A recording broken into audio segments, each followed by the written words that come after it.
Mixed anticipation across the country as Congress negotiates what the president is calling his one big beautiful budget bill. Yeah, the goal is to pass the legislation by the 4th of July. The legislation would increase spending for border security and defense and extend Trump's tax cuts from his first term.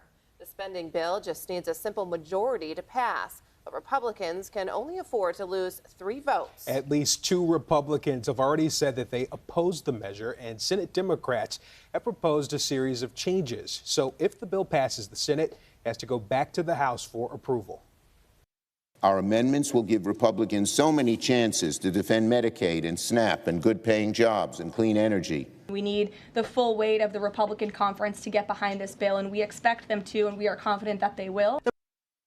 One of the biggest provisions in the bill is its projected billions of dollars worth of cuts toward Medicaid. A lot of people concerned about that. CBS News Detroit's Heath Cow spoke to one Michigander who says if this bill passes, it could cost her mother crucial medical care. Well, over 2.5 million people here in Michigan alone are enrolled in traditional Medicaid. And if this legislation were to pass, one public health expert tells me it could mean upwards of 700,000 people in the state could lose their Medicaid.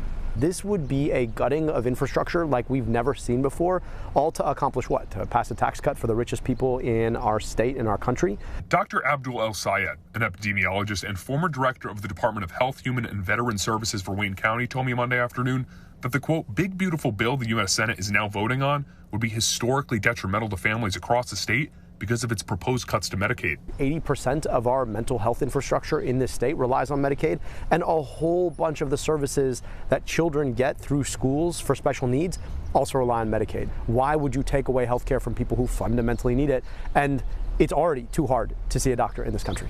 And while Michiganders follow what the Senate will decide to do with this bill, many like Shelby Township's Megan Callahan tell me it's an anxious time for her and her family. With the more professional organizations like the American Hospital Association keeps releasing how concerned they are, I am just getting more and more concerned. Callahan's mother was recently diagnosed with dementia, and while her parents are still waiting to officially become eligible for Medicaid benefits, she says her family will need to rely on specific Medicaid programs that she worries may be cut. So let's say the Spousal and Impoverished Protection Program doesn't get affected, but my mother's care could. My mother's community is also in a rural area, so rural hospitals with this provider tax, like it just keeps snowballing instead of me feeling any assured that my family would feel better. Now, Megan's story is one of many here in Michigan. She told me that once she started to have concerns about Medicaid cuts for her mom, she joined multiple groups online where countless others locally have similar concerns. For now, reporting here in Dearborn, I'm Heath Kalb, CBS News Detroit.